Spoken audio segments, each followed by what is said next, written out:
अल्लाहुम्मा सल्लि अला सय्यिदिना मुहम्मद व अला आलि सय्यिदिना व मौलाना मुहम्मद अफ़्ज़ल सलवातिक बिअदद मालूमातिक व बारिक व सल्लिम अलैहि।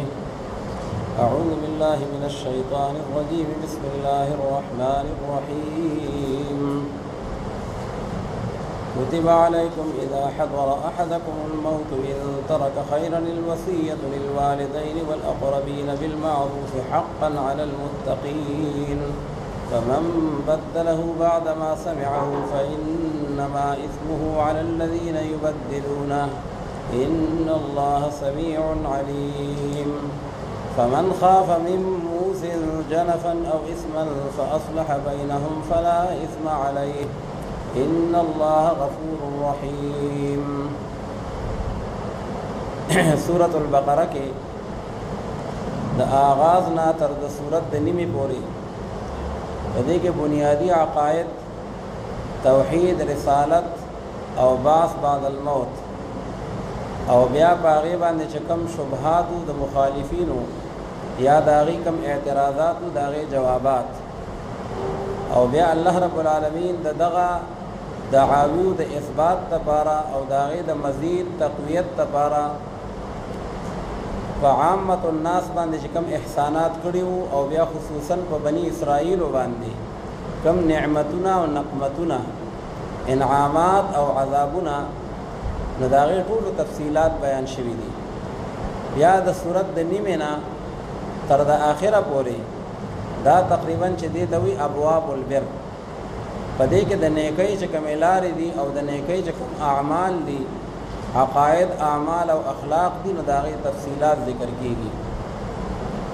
और गोया कि अल्लाह रब्बुल आलमीन हक़ी तदा ख़बर वाज़ेह कड़ा च द मांज़ प वक्त ये मखदा से को ये मखदा से को दा दुमरा चंदान खबर न दा ज़िक्र च असल को अल्लाह रब्बुल आलमीन त मख अड़ौल दी यो जिहद त न दी और चकम असली कार दे कम मकसदी आमाल दी नो हग़ दादी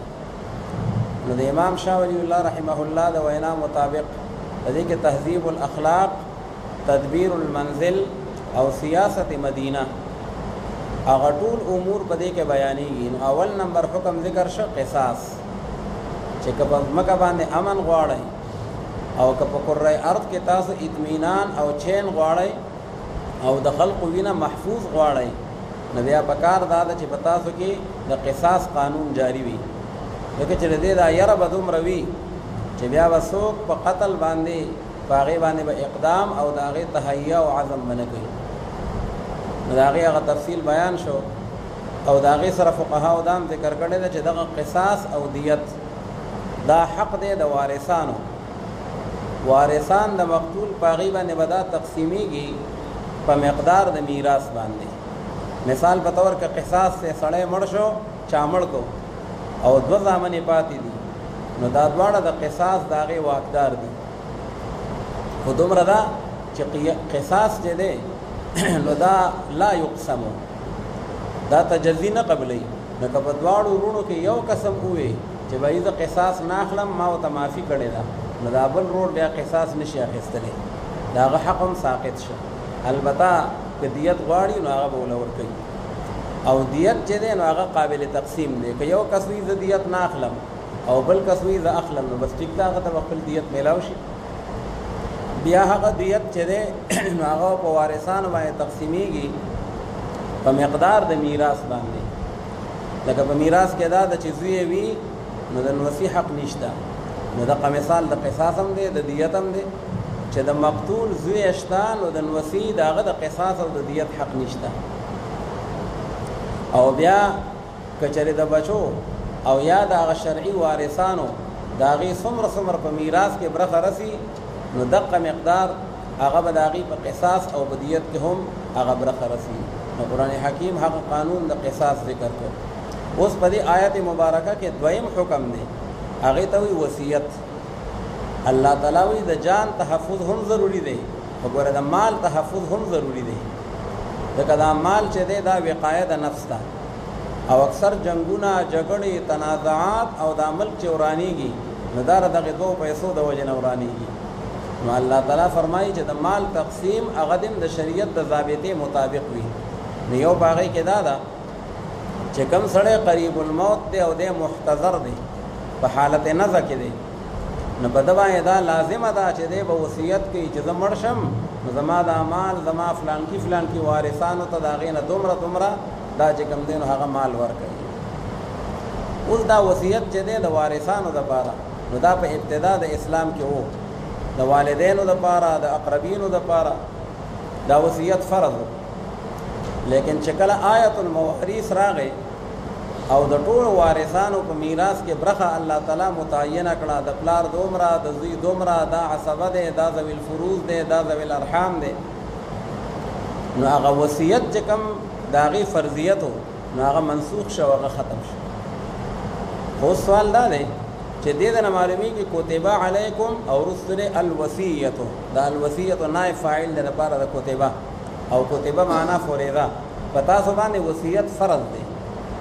نو دې آیت نه معلومیږي د بقرې چې وصیت کول دا فرض دی نو دا فرضیت بیا په کوم آیت سره منسوخ شو؟ قرآن پاک کې خدا سے آیت مونږ ته نه دی معلوم چې باغی کې دا راغلی چې باس وصیت ختم او وصیت منسوخ. نو علما مفسرین وی د دې لپاره ناسخ هغه حدیث مبارک دی چې کم صد پاسه 1 لاکھ حضرات صحابه کرام رضی الله تعالی عنهم موجود په حجۃ الوداع کې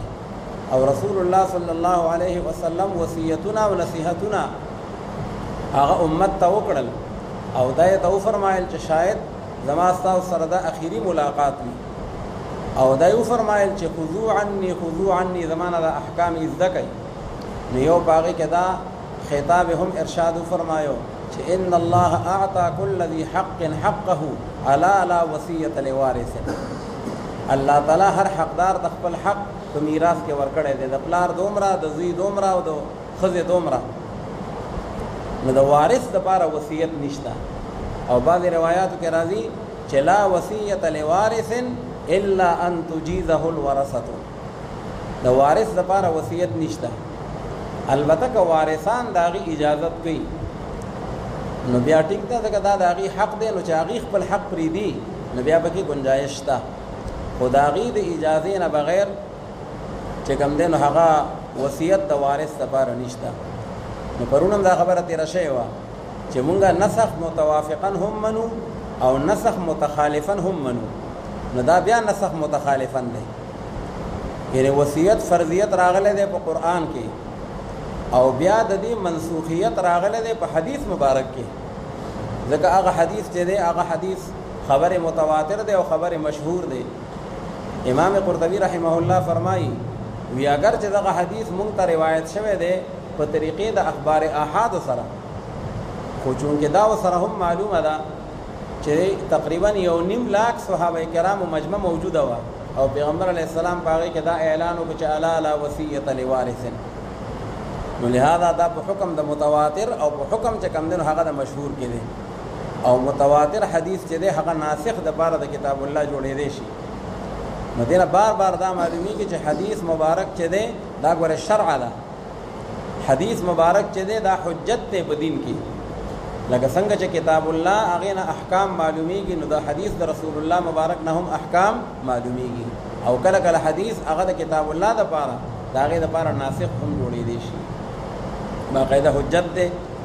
نو بهرحال دې آیت نه دا معلومیږي چې قریب الموت انسان دی به وصیت کوي او هغه وصیت دا دی بالمعروف په معروفه طریقه سره یعنی بالمعروف شرعا او هغه معروف شرعا دا دی 1/3 په ثلث کې دی وصیت کولی شي په زیات کې به نه کوي ځکه احادیث مبارکه پیغمبر علیه السلام په هغې باندې پابندي لګولې ده. حضرت سعد بن ابي وقاص رضی الله تعالی عنہ بیمارو او هغه پیغمبر علیه السلام ته درخواست وکړو چې جی ما زندګۍ پته خو نه لګي خو که ستاسو اجازت یو زه د خپل ټول مال وصیت وکړم او دا خیرات کم نو څنګه وي؟ پیغمبر علیه السلام ورته ویې نه ټول مال مه خیرات کوه ټول مال باندې تصدق مه کوه. نو هغه وی جی حضور که چېرې زه نیم مال صدقه کم د الله په لار کې او دا نیم د خپلو لوڼو ته پرېږدم پیغمبر علیه السلام ورته ویې نه دام مه کوه. هغې وی جی بیا که چېرې ثلثان 2/3 وکم وی دام مه کوه. نو هغه وی چې حضور کې 1/3 وکم یو ثلث د الله په نوم باندې خیرات کم او دا 2/3 وارثانو ته پرېدم نو پیغمبر علیه السلام ورته وی زه ټیک تا وکدا سي خو بیا مو فرمایل چې والثلث خیر والثلث کثیر دا ثلث بیا هم ګور ډېر زیاته برخه ده یو سړي سره 3 لک روپۍ داغه نه پاتې کیږي او دا 1 لاک روپۍ هغه پکې هغه صدقه کی جماعت لا ورکي غریب لا ورکي مستحق لا ورکي او یا غیر وارث رشتہ دار لا ورکي نو دا بیا هم ډېره برخه ده نو دې آیت نه دا معلومه شوله چې وصیت کول دا فرض دي خدا فرضیت چې ده مې دا بیا په آیت الموارث سره او بیا د حضور مبارک دا حدیث مطابق دا بیا منسوخ شوی دی الله رب العالمین ارشاد فرمایي وسم دا علما فرمایي وصیت فرضیت کو منسوخ شو خود وصیت استحباب وسمشتا البته شرط ادا دی چې هغه وارث لبنه کوي چې کوم وارث هغه ته میراث کې برخه هغه رشتہ دار لبنه کوي چې کوم ته میراث کې برخه ملوي کدا سي او رشتہ دار دی لکه بابا مړکیږي زامن موجود دي نوسه موجود دي د زوی او هغه زوی چې د کم زوی دا نوسه دی نو مثال په تور باندې هغه وفات شوی دی بابا نه مخکې د نیکنه وړاندې دي ته وی یتیم پوته کا مسله نو دا بعد خلک نن سبا مغرب او روشن خیال چې ځان ته وی نو بده باندې اعتراض کوي وګوره نعوذ بالله قران حکیم وی دا د ظلم فیصله وکړه هغه یتیم نوسه چې هغه پلار مړ دی نو هغه ته په میراث کې برخه ور نکړه او هغه خپل ترچه کم دی نو هغه ټول مال واخیست نو اصل کې دا په آیت الموارث کې راشي چې دارومدار د میراث دا غره په غربت باندې او دا چې کم دی په فقر باندې نه دی بلکې دارومدار په قرب باندې دی چې څوک دې مړی ته نږدې دی یعنی بیا خو په مشرق کې به یو سړی او مغرب کې به بل سړی د ټولو نه زیات فقیری بکار دي چې هغه فقیر دا هغه وارث جوړ شي نو فقر مدار نه دی فقر محور نه دی بلکې قرب ال المیت دا محور دی نو کاره خبره ده چې بابا مړ شو یو زوی پاتې دی او بلې د مړ زوی پاتې دی نو دا زوی دا د مړی ته ډیر نږدې دی او نو سه دا خو هغه ته چې کم دینو لري دی او قانون په ارث کې او په میراث کې دا دی چې ابعد وارث چې دی نو دا په اقرب سره محجوب ګرځي بیا حجب حرمان او حجب نقصان دواړه قسمونه دي راغلي د پاره مدینه کې حجب حرمان دی نو جواب دا دی دی وی ګوره وی هغه سړی چې ترې دی هغه ته ټول میراث پاتې شو او هغه یتیم نو سه چې دی هغه بالکل محروم شو نو موږ محروم نه دی کته مرزوق جوړای او ته لبرخه ورکای نو دا بابا دی ولګي او دې وصیت وکي دې په ژوندانه باندې وصیت وکي چې کله زمړ شم نو زما په دې مال کې دومره برخه زما دی یتیم وسیله دله دونه برخه ورکي کې دې شي د زوین هغه ته زیاته برخه میلاو شي د وصیت مطابق بهرحال دا وصیت چې ده فرضیت ساقط ده استحباب او سمشتا خود کم رشتہ دار د بارا بکی چې د چا په میراث کې برخه نشته نو الله رب العالمین فرمایي کتب علیکم اذا حضر احدکم الموت کتب معنا فرضا فرض کړه شوی ده پتا سو باندې اے مؤمنانو مسلمانانو مطلب دا چې د مال تقسیم کوي نو د قران د قانون مطابق به کوي نو مال جان د ټولو چې کوم دي قوانین او ضابطه دا قران حکیم یې خېدي انساني ضابطه ختم او د قران پاک ضابطه دا تا قیامت چې کوم نو دا قائم دي او دا دایمي دي اذا حضر احدكم الموت فاغه وخت چې کله حاضر شي او کس تاسو ته مرګ یعنی اسباب الموت د مرګ اسباب راغلل صح نه جوړه دي اپریشن دی ډیر خطرناک او ډاکټر ویره رس باخلو نو پته نه لګی دی چې بابا مړ شي نو الله تعالی فرمایي په دغه وخت کې پتا سمای دا فرض ده په دغه قریب الموت باندې څه شی فرض ده رسول روان دي الوصیت خو شرط سره ده دی وصیت فرض ده خو ان ترک خیرا کله کچره پرې خو دی وی د غمړي مال لره خیرا معنا مالن د خیر بلا اطلاقات دي خو یو د خیر اطلاق په قران حکیم کې په مال باندې هم کیږي وانه لحب الخير لشديد الله فرمایي دا انسان د مال سره مینه ډیره زیاته ده او دلته هم ان ترک خیرا یعنی ان ترک مالا مدینه معلومه شولا چې ګوره مال مطلقاً دا مبغوض نه دی بلکې مال د خیر شی هم دی که انسان د خیر په کار کې ولګي که دغه مال د شر په لار باندې ولګو او په نارواو کې او په بغاوت کې ولګو نو هغه بیا د هغه دپاره شر جوړ شو. نو شرط سره دا دی ان ترک خیرا، ځکه که چېرې دا شرط فوتو نو اذا فات الشرط فات المشروط. که مال نشته نو دی وصیت په څه څیز باندې کوي؟ وصیت خو به دی په خپل مال باندې کوي، په پردو غذانو باندې لبې نه کېږي. ان ترک خیرا الوصیتو، نو دا الوصیت نائب فاعل دی لپاره د کتبه، یعنی کتب الوصیت فرض کړی شوی دی په تاسو باندې وصیت کول، او دا وصیت بچاله کوي للوالدین والاقربین، د پاره د مور او پلار. نو ما تاسو مسله ذکر کړه چې مور او پلار چې کله اوس د هغې په میراث کې برخه شته، وروستو آیت الموارث کې راغلی دي، نو بیا د هغې دپاره وصیت نشته. نو جواب دا دی چې دا په ابتدا د اسلام کې اوس هم منسخت، دا حکم بیا منسوخ ګرځېدلی دی. او سن علما مفسرینو ډېره ښه نکته لیکلې ده، هغې فرمایي للوالدین الکافرین، وایي دې ده کې دا وصیت دا اوس هم باقي دی، دا منسوخ نه دی، دا وصیت اوس هم شته، خو دا د مسلمانان مور او پلار دپاره نه، دا د کافرانو مور او پلار دپاره. سړی مسلمان دی، مور یې کافره ده، سړی مسلمان دی، پلار یې کافر دی، نو ښکاره خبره د میراث خو ترې نه شي وړی. مانعی میراث را میدان چې هار،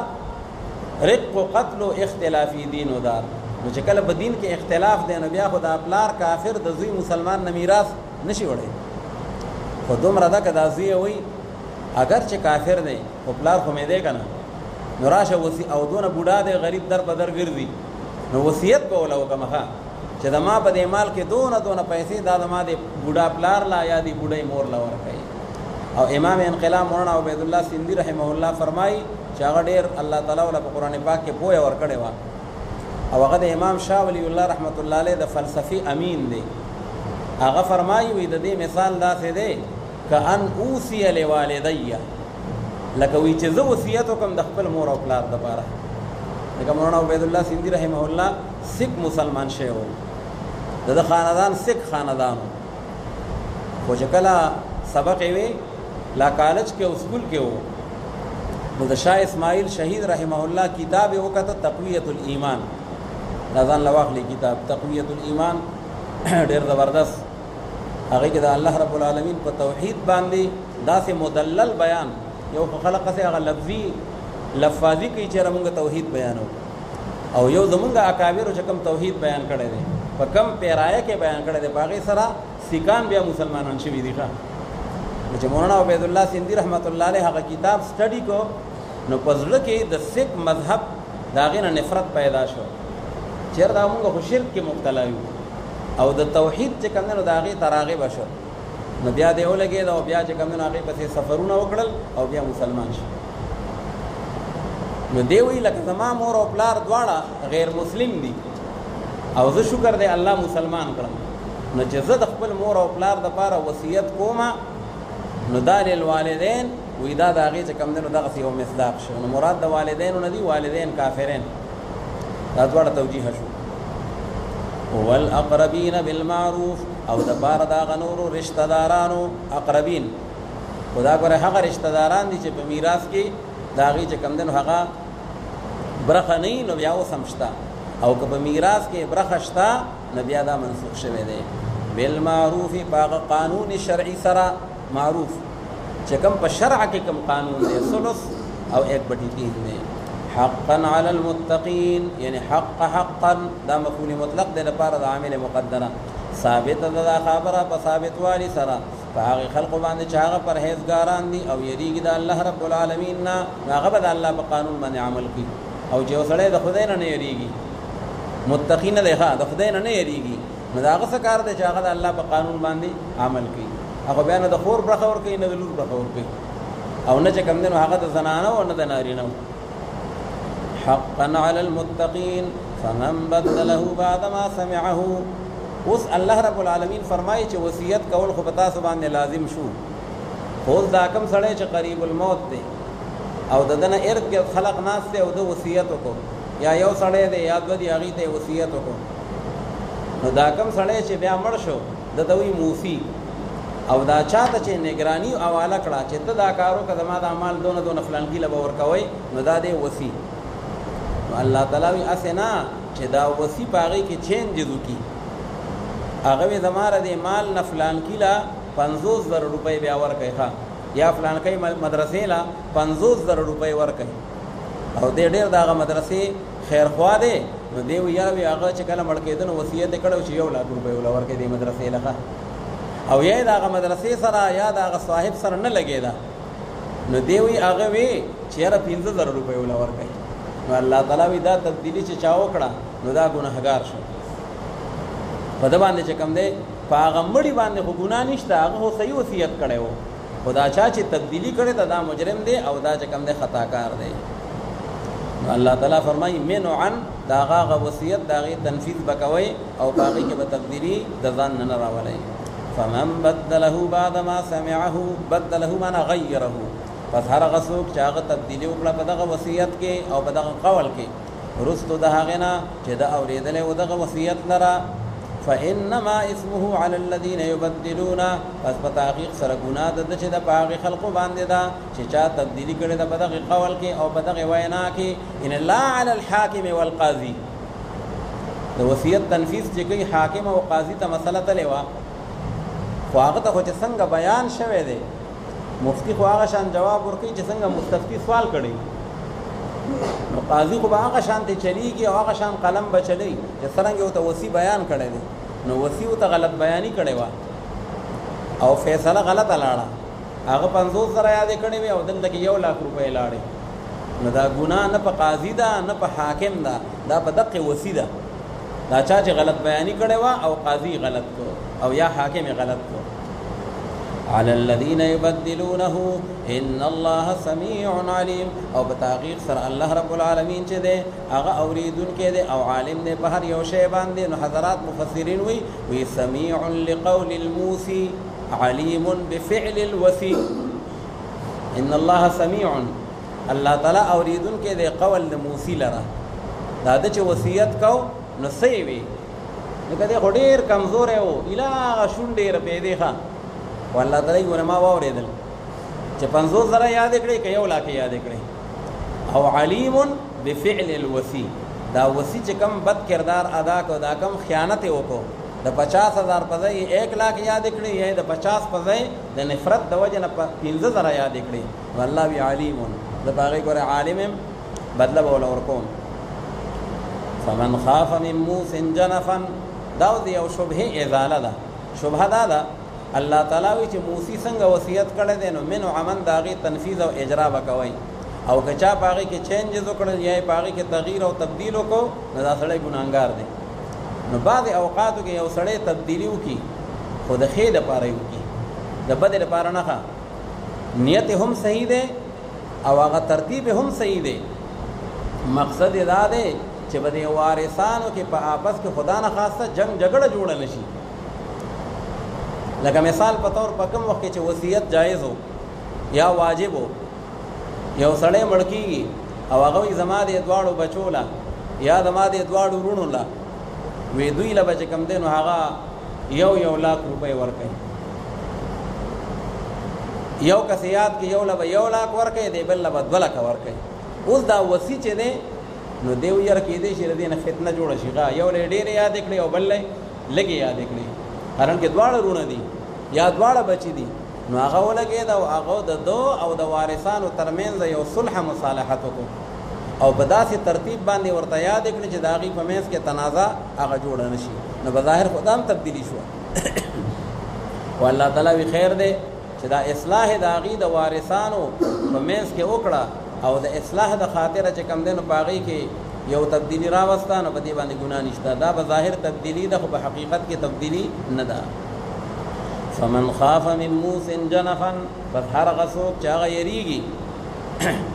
د یو وصیت کوونکي نه جنفا د خطا والی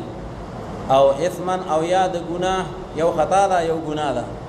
نو دا جنفا په دې کې دا د خطا نه عبارت شو قرینه باغی باندې د اثما نو دا کم سړی چې ور سره ناس ته نو دې بده باندې پوه شو چې دا موسی چې کوم ده دی به د خپل وصیت کې خطا شو او یا دی به دې کې د ګناه مستحق جوړ شو.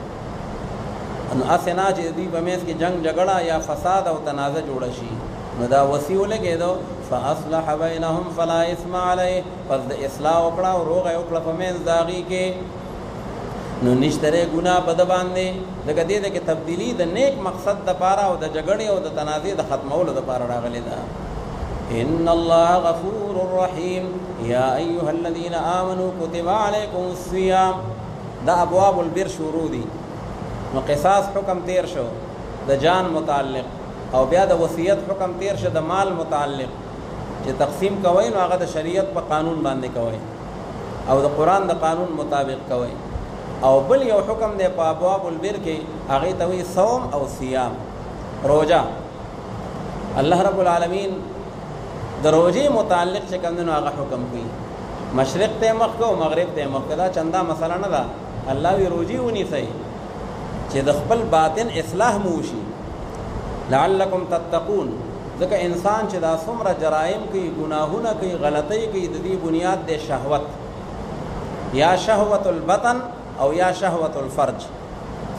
او چې کله روجه انسان ونیسي او د نار نور د سار نه ماښامه پورې وږې تږې پاتې شي،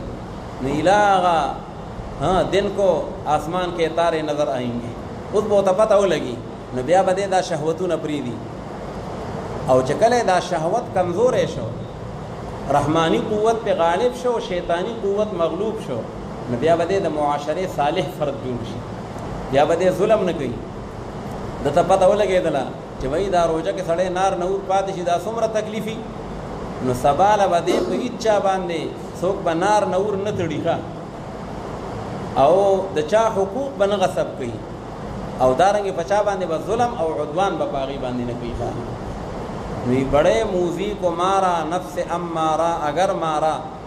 روجے حقیقت دا دیکھا روجہ سر پارا لعلکم تتقون.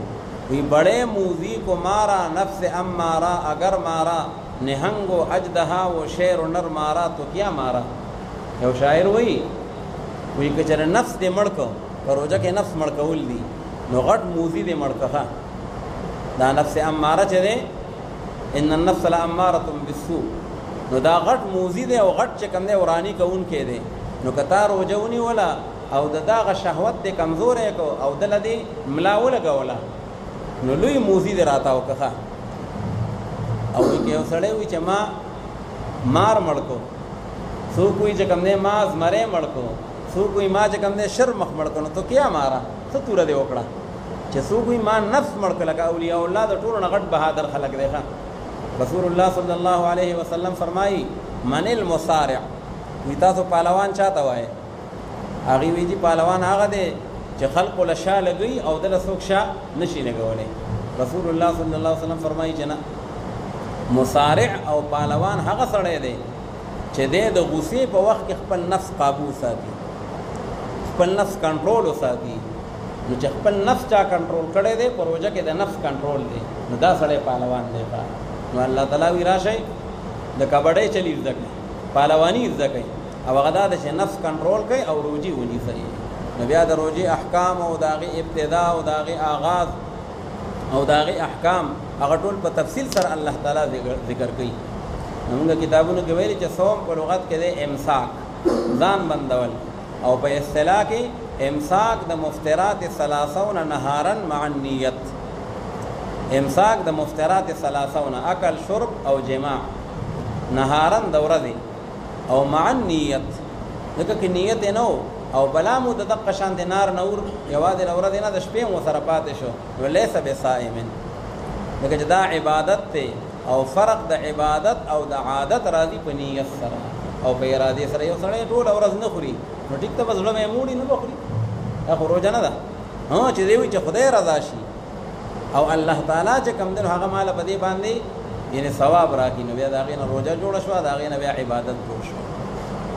نو الله تعالی د روژې د فرضیت حکم کوي او زمونږ د تسلی او د اطمینان دپاره وایي وی دا روژه ګوره یوازې په تاسو امت محمدي باندې فرض نه ده،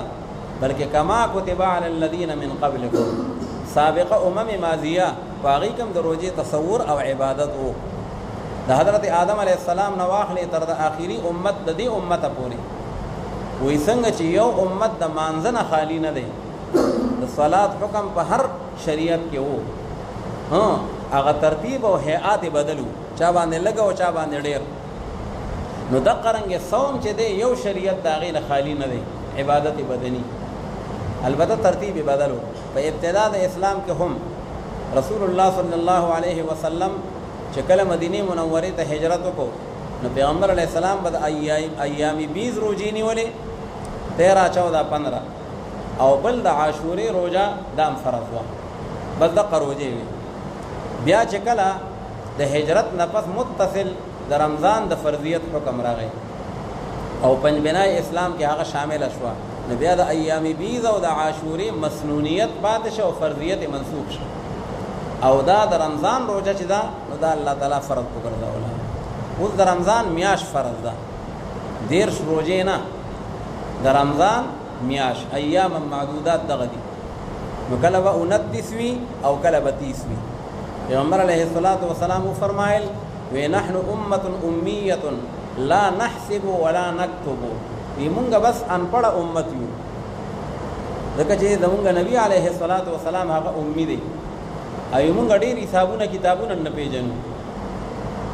خدا سي او تعلیم واوري چې پاغه باندې شهري او دیهاتی عالم او جاهل تعلیم یافته او بے تعلیم نه راوخه ټول په پوهې شي وی فرمایل وی الشهر هكذا وهكذا وهكذا او به فرمایل الشهر هكذا وهكذا وهكذا میاش دومره ده نو اولی لفظ مبارک درې پیری اوچته کړی نو 30 شو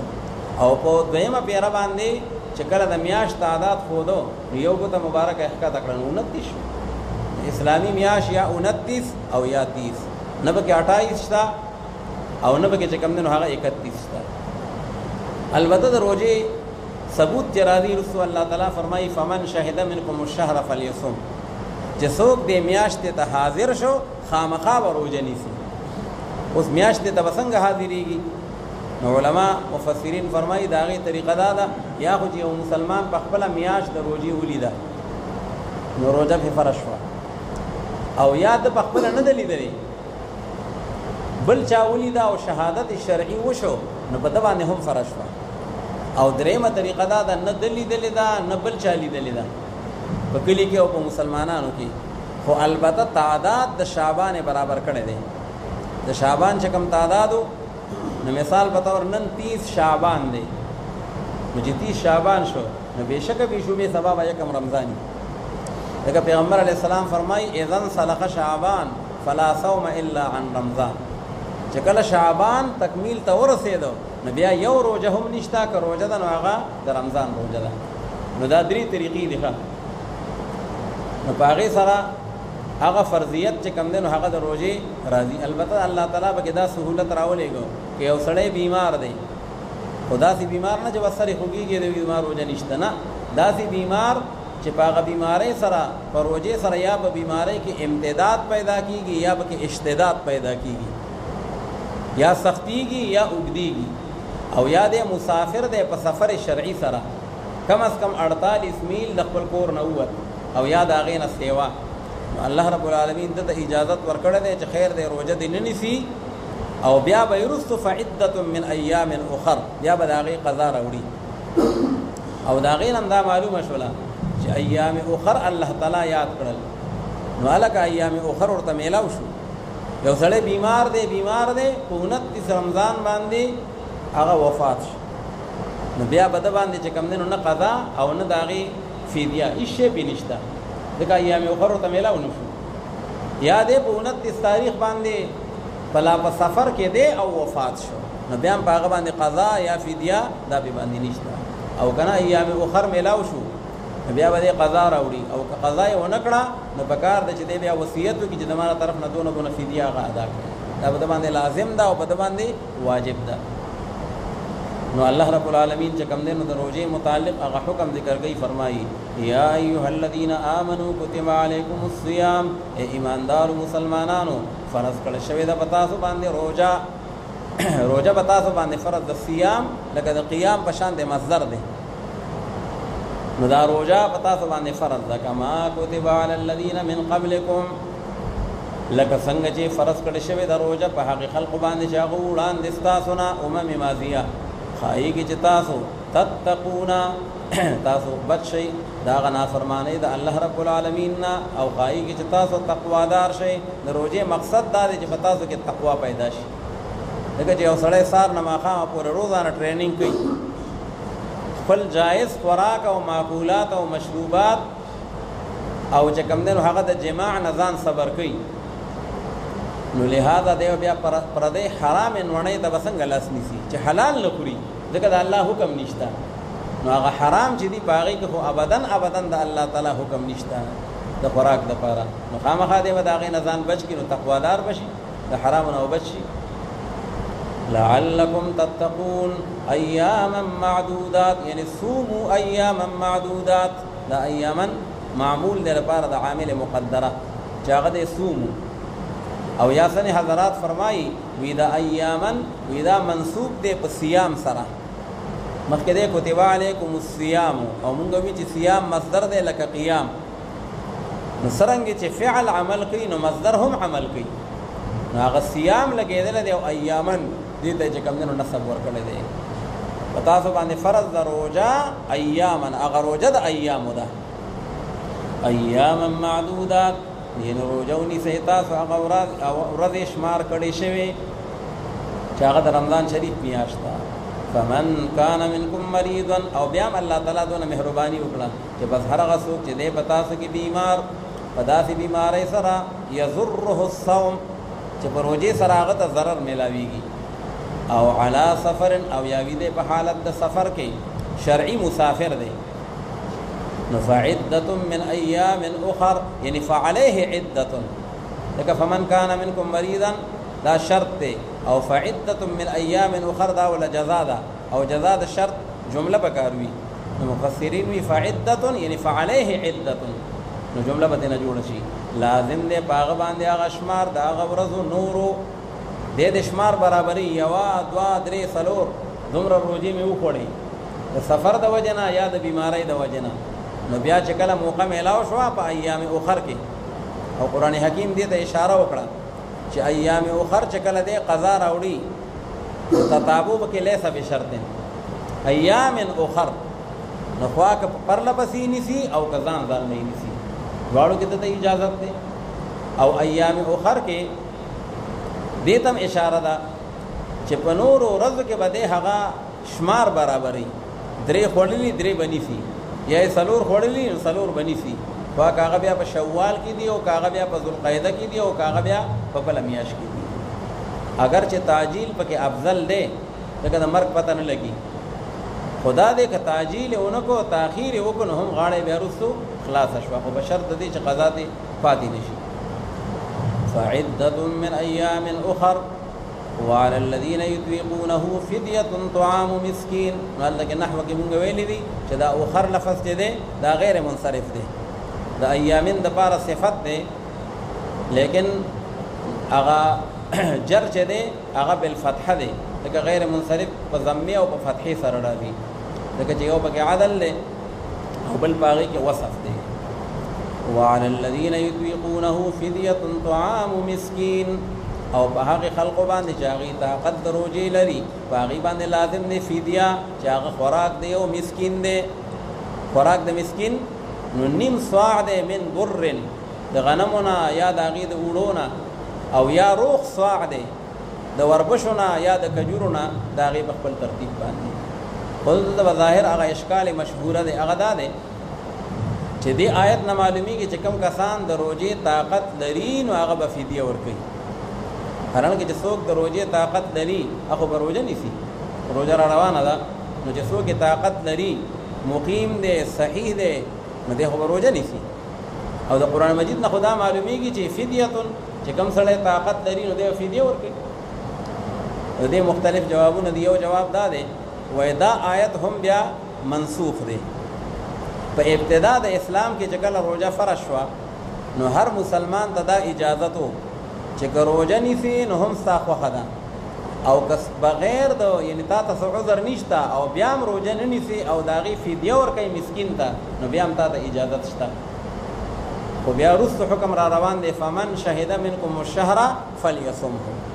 نو بیا په هغې سره د روژې فرضیت راغی او فدیه هغه ساقطه وګرځېده او هغه منسوخه وګرځېدله نو دا حکم چې کوم راغلی دی وعلى الذين يطيقونه وهذا منسوخ دویم جواب دا دی چې عبارت په تقدیر د الله سره دی وعلى الذين يطيقونه یعنی وعلى الذين لا يطيقونه او په هغه خلق باندې چې هغه طاقت د روزې نه لري ځکه هغه شیخ فانی دی بوډا دی انتهایی او یا داسې مریض دی ډاکټرو ته ویلي دی ګردی بیمار دی او یا چې کوم دی نو هغه بل تکلیف دی ورته او ورته مسلسل ګورې وبس کا او ته روزه نشي نیوې نه په اوړي کې او نه په ژمي کې ښه دایمي مریض دی نو دایمي مریض هم په حکم د شیخ فانی کې دی نو الله تعالی فرمایي دا سړی بیا فدیه ورکوي نو یطیقونه معنا لا یطیقونه قرآن پاک کې راغلی دی یبین الله لکم ان تضلوا الله رب العالمین تاسو خپل آیتونه بیانوي ان تضلوا یعنی الله تضلوا دې لپاره چې گمراه نشئ دا آیتونه ځکه اورو او الله تعالی ځکه بیانوي چې موږ د ضلالت نه بچو نو دا مطلب خو نه دی چې ان تضلوا دې لپاره بیانوي چې گمراه شي نو په عبارت کې تقدیر دی ان لا یطیقونه او یو دریم جواب دی مفسرین حضرات ذکر کړی دی وی اطاق یطیقو دا دی باب افعال او باب افعال فصول اکبری کې او په کتابونو کې وی داغه خصوصیات دي یو باغی کې دی سلب المأخذ باب افعال راضی لپاره د سلب د ماخذ لکه خلق وی اقضیته معنا یعنی سلبت قضاءه ما داغه د سترګې خسرنه لری کو یا اشکیته معنا سلبت شکایته ما داغه شکایت ختم کو ما د گیلا وکړه او گیلا مې ولا ختم کړه نو اشکیته یا اقضیته په دې کې د باب افعال لپاره د سلب د ماخذ دی نو دغه مثال لدیم دی نو به معنا سره وعلى الذين يطيقونه او په هغه خلق باندې چې هغه سلب کړي وي طاقت دروځي او چې دروځي طاقت سلب کړي د خدا غ شیخ فانی دی دا غ بوډات نه مراد دی نو بیا به تقدیر تم حاجت نشته او نسخ تم حاجت نشته او امام شاه ولی الله رحمه الله یو تفسیر دې کې کړی دی هغه فرمایي وې دا دروځي فدیه نه یادې دا دروځي فدیه نه یادې وې د دینه مراد ده صدقه الفطر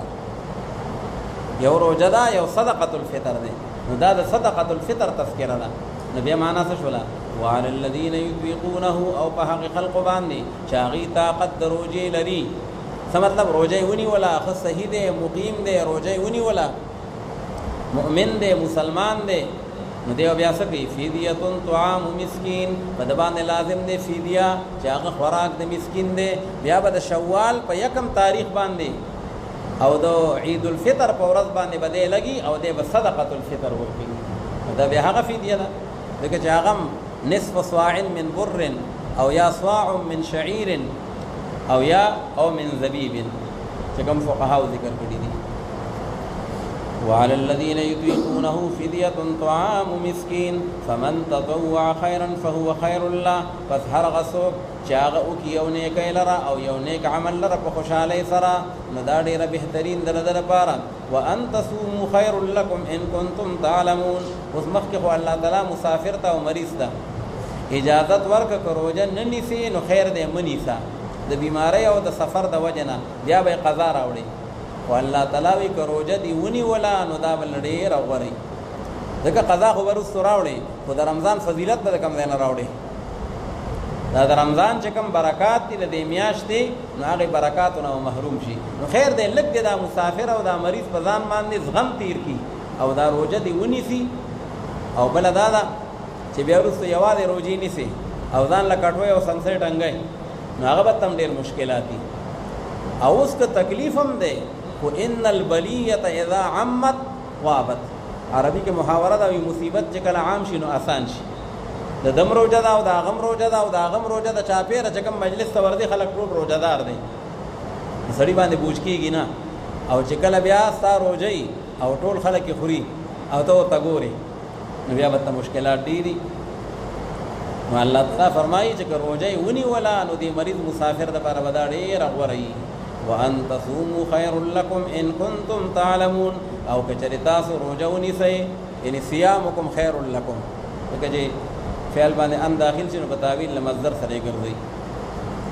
نو هغه سوال هم ختم شو چې مبتدا خو تاسو فالمبتدا هو الاسم المجرد، مبتدا به اسمي او ان تصوموا مبتدا دا او ليس باسم.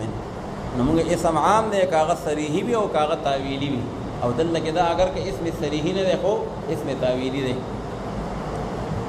نو چې روزه ونیسئ تاسو نو دا به ډېره بیا غوره وي ستاسو لپاره. ان کنتم تعلمون، کله که چېرې تاسو عالمان یې په دې باندې. شهر رمضان الذي انزل فيه القرآن. او نو بابا د شاه منصور به وي کونډې چې میړه کوي نو زرې کوه ښه وی الله تعالی وایي چې خامخا روزه نیول دي او بیا به یې وروستو نیسي، خو دا اوس ښه ده که نه.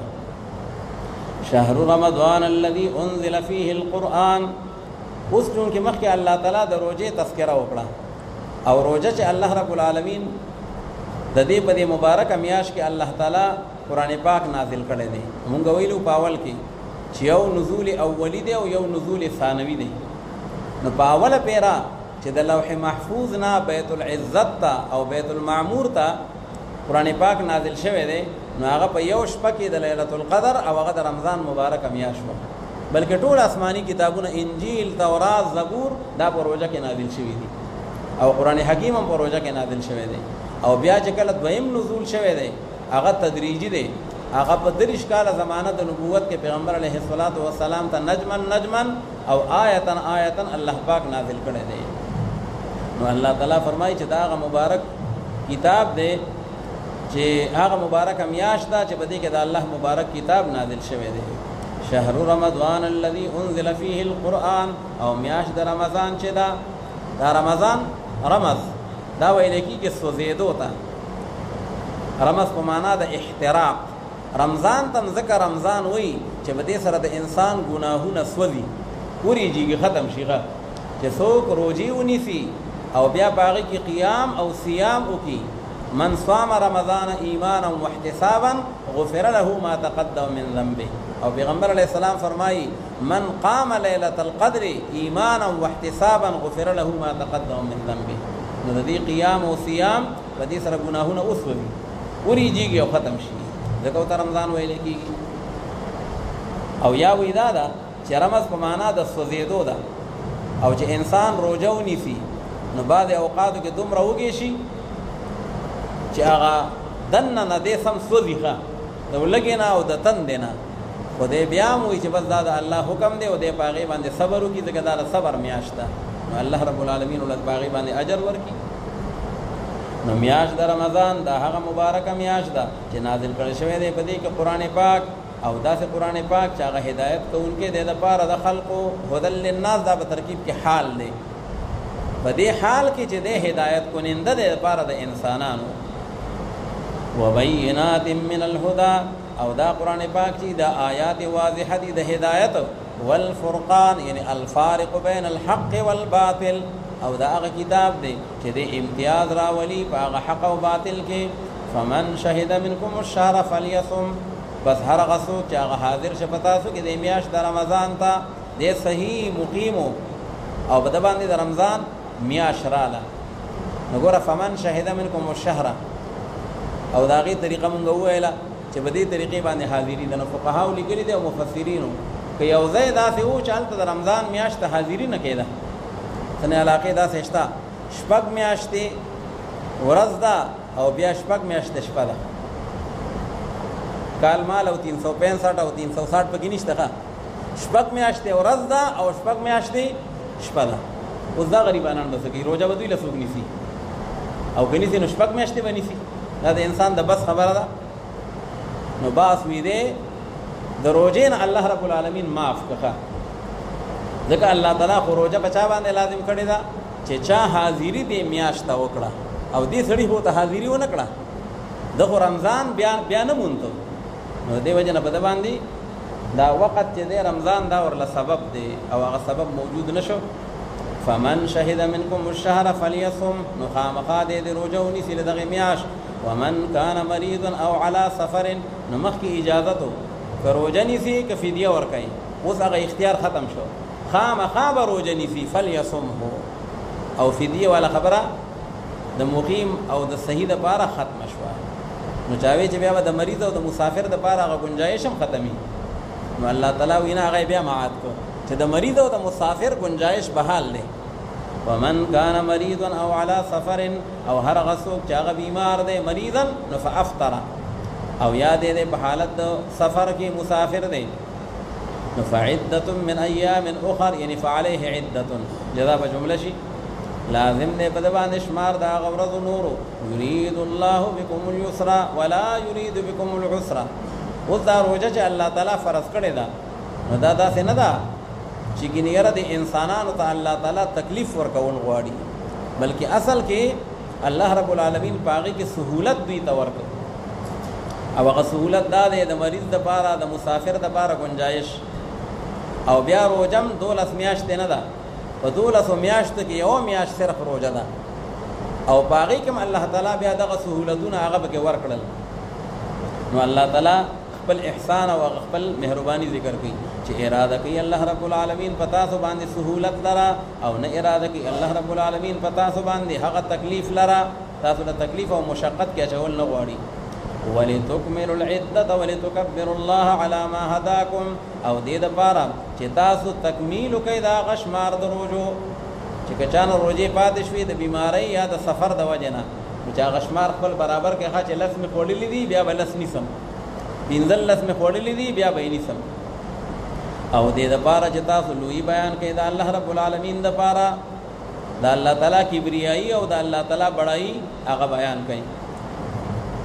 په هغه طریقه باندې چې کوم خودنه کړی دا الله رب العالمین تاسو ته او خای کی چې تاسو شکر گزار جوړ شئ دا الله رب العالمین د پاره واذا سالك عبادي عني فاني قريب اوس دماغ کې د صوم احکام دي او رستو بیا د صوم احکام دي او په دې مینس کې د دعا تذکرہ ده او شان نزول دا دی او اعرابی راغی رسول الله صلی الله علیه وسلم ته عرض وکړو وی اقریب ربنا فنناجيه ام بعید فنناديه وی جی حضور دارا ته وایا چې زمونږ د خدای او زمونږ د معبود مونږ ته نږدې دي نو مناجات ور سره کو په وخت کې او ته پټه پټه خبره کو ورورو او کنه زمونږ د الله زمونږ نه لری دي نو په چغو باندې وته आवाजونه کو نو الله تعالی دا آیت راولېګو چې کله زما بندگان تپوس کی زما په باره کې نو فإني قریب تو تداوای چې دوی ته نږدې او نږدې نه بلکې اقرب ونحن اقرب الیه من حبل الورید قریب نه بلکې اقرب نو معنا دا ده چې به ضرورت چغې مو وای دینه دا معلومه شولا چې دعا انسان غواړي نو هغه د خاموشۍ سره او په پټه باندې غواړي دا ډیر اقرب الی الاجابت ادعوا ربکم تضرعا وخفیا البته بعض مواقع داسې وي چې هغه د تعلیم وي کچره پیغمبر علیه الصلاۃ والسلام په زور باندې دعاګانې نه وي غوښته نن به امت ته څنګه را رسیدلې وي دا واغي په حج کې په مناسکو کې او په مختلفو مواقعو باندې په جهر سره بیا دعاګانې غوښتلې دي نو هغه ټول اوراد او هغه ټول دعاګانې هغه امت ته را رسیدلې دي نو د اجتماع په وخت کې او د ضرورت په وخت کې په زور باندې په جهر هم دعا غوښتل شي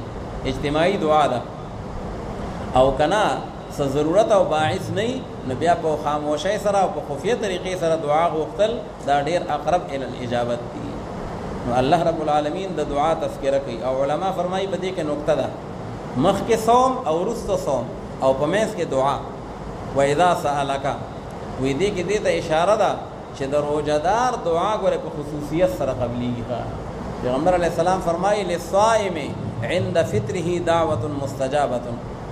د روزدار انسان د پاره د روزماتي په وخت کې یو مقبوله دعا دا ضرور شته او علما فرمایي وې دا درې کسان داسري احادیثو کې راځي چې د دوی دعا الله تعالی نه رد کوي یو عادل حکمران د دعا الله تعالی نه رد کوي او بل د روزدار انسان دعا دام الله تعالی نه رد کوي او دریم د مظلوم انسان داغه د خلینه چې کم اخیږي او د کم فریاد الله رب العالمین ته کوي نو بیا غ دعا د دبر لاړ شي او الله رب العالمین ورته فرمایي چې د ما د بخبل کبریا باندې قسم یې زب ضرور ستا مدد کوم اگر چې د څه حکمت د وجنا د مصلحت د وجنا بعد اوقات کې باغی کې به تاخير هم کی دې وجنا فرمایي وی بترس از آه مظلومہ کے ہنگامے دعا کردن اجابت از در حق بحر استقبال میں آیت وی د مظلوم د خیرو نه ویریږي وی ځکه چې کله دې لاس اوچت کی او دې د خپل خلا اسمان طرف ته کی نو د الله رب العالمین نه اجابت دا د استقبال لره رواني ښه استقبال لول راضي چې ساده دعا دا قبول ده نو الله رب العالمین د دعا د قبولیت او د هغه احکام دې لپاره چې روزدار د خصوصیت سره الله تعالی ته متوجي اوسي واذا سالك عبادي عني او باغ وخت چې کله سوال کوي ستانه اے نبی کریم صلی الله علیه وسلم زما د بندگان زما مبارکه چې دې نږدې دي او کله لري دي نو فإني قریب نو بس په تحقیق سره د دوی د نږدې ما دا ورته وایا اجيب دعوت الداعي اذا دعان او زمن زروما هغه درخواست کوون کی لرا الله ما ته درخواستونه را لېږي ما د خپل دعاګانې او خپل سوالات را لېږي زبا الله قبلهم اجيب دعوت الداعي اذا دعان یعنی اذا دعاني او تخفیف د بار غیا حذف شوی دا چې کله دې بلی مال را فليستجيبوا لي وليؤمنوا بي پس خامخا دې خبره منظوره کی زما د پاره الله وی زما د احکامات اتباع دی وکي او خامخا ایمان دراوړي ما باندې خایي چې دوی هدایت یافته